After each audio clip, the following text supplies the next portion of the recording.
Welcome to Bisarthi. My name is Riya Pandey and I am your business studies educator, and today we will discuss about organizational structure chapter 4. Okay, so basically organizational structure में इसमें जब managers organising function perform करते हैं तो automatically एक organisational structure बन जाता है.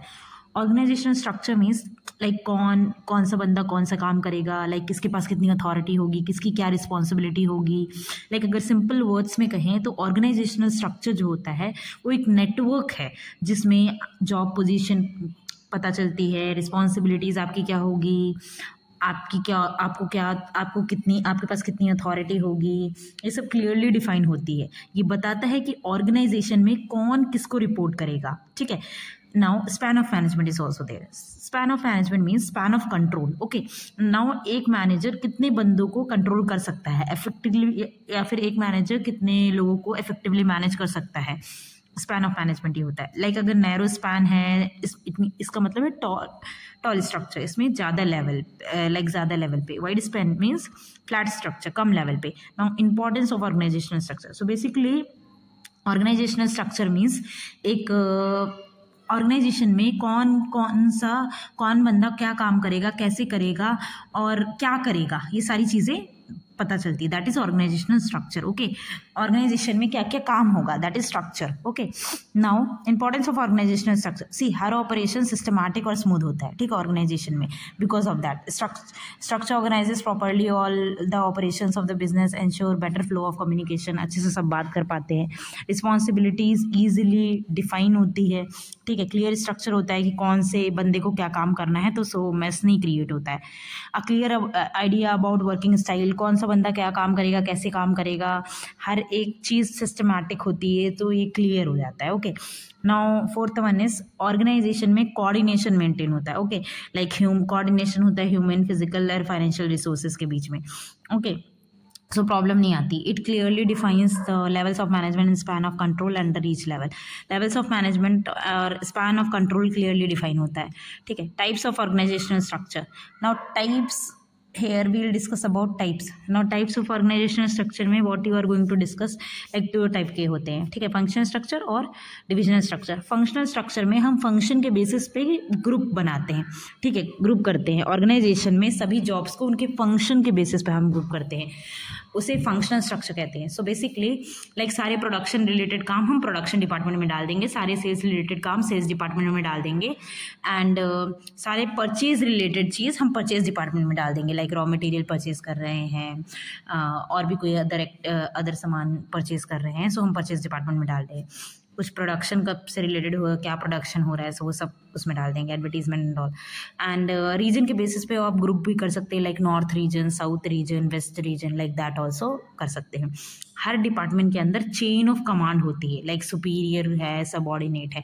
Chain of command mean superior subordinate को रिपोर्ट करे, लाइक सबऑर्डिनेट सुपीरियर को रिपोर्ट करेगा, जब ज़रूरत होगी तो गाइडेंस लेगा. तो all these things. Okay. Now advantages, we will move forward.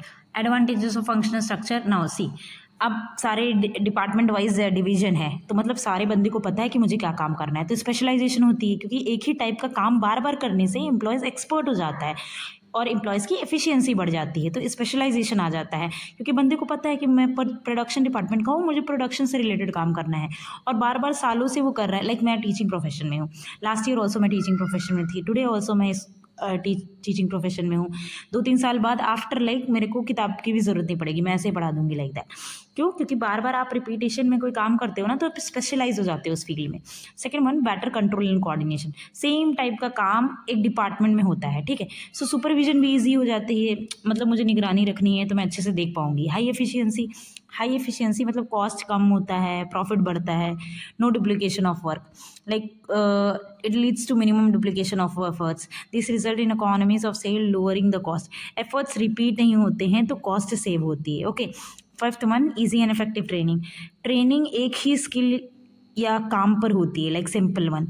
तो sixth one is due attention to different function, like हर फंक्शन को प्रॉपर अटेंशन मिल जाता है. Disadvantages, functional structure, overall objective. Okay.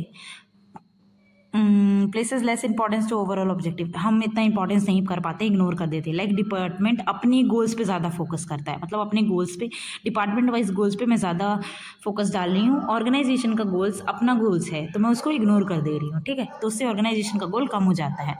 Next one is problem of coordination, her department अपने function में specialise होता है, दूसरे डिपार्टमेंट की प्रायोरिटी समझना मुश्किल होता है। Okay, third one is inflexibility, inflexibility में एम्प्लॉयज़ एक ही स्किल में एक्सपर्ट हो जाता है, सो दूसरे डिपार्टमेंट में अगर उसको शिफ्ट कर दिया जाए तो उसके लिए भी मुश्किल है, और वो अच्छे से अपना बेस्ट नहीं दे पाएगा, सो प्रॉब्लम अराइज हो जाएगी। Fourth one is conflict of interest, departments like आप एक ही डिपार्टमेंट बंदे को दे रहे हो ना, तो अब नेक्स्ट डिपार्टमेंट में अगर कभी उसको भेजोगे तो वो अच्छे से परफॉर्म नहीं कर पाएगा क्योंकि उसके पास उसकी नॉलेज ही नहीं है, ठीक है। कॉन्फ्लिक्ट ऑफ इंटरेस्ट, डिपार्टमेंट अपनी अपनी डिमांड रखते हैं। ओके, जैसे एग्जांपल सेल्स डिपार्टमेंट देना चाहता है, लाइक सेल्स डिस्काउंट देना चाहता है, फाइनेंस मना कर रहा है बिकॉज फाइनेंस को पैसा चाहिए, फाइनेंस डिपार्टमेंट को लाइक फाइनेंस मैनेजर को चाहिए कि यार अब पैसा आ रहा है, बट सेल्स चाह रहा है कि अगर डिस्काउंट नहीं देंगे तो हम अच्छे से प्रॉफिट नहीं कमा पाएंगे, लोग ज़्यादा नहीं आएंगे, डिस्काउंट देना पड़ेगा तभी तो हम ज़्यादा से ज़्यादा कस्टमर कह रहे हैं, बट फाइनेंस डिपार्टमेंट कह रहा है कि अगर हम ज़्यादा डिस्काउंट देंगे तो हमारे लिए लॉस है, पैसा नहीं आएगा।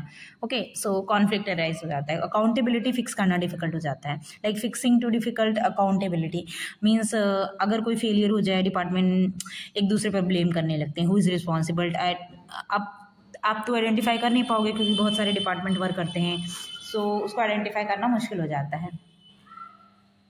That's all for today because we have already discussed about functional and its advantages and disadvantages. We'll discuss more, then video will be lengthy. So thank you for watching this video. Stay tuned for the next video and do subscribe my channel if you are finding my videos are helpful to you.